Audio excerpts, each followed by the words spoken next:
شهر رمضان الذي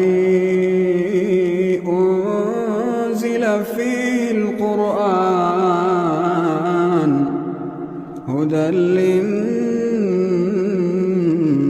وبينات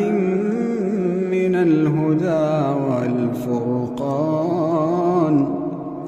فمن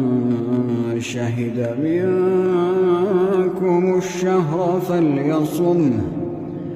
ومن كان مريضا أو على سفر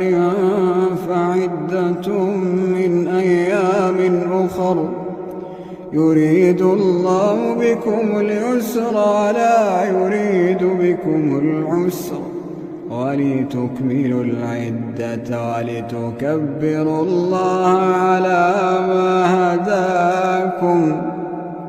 ولعلكم تشكرون.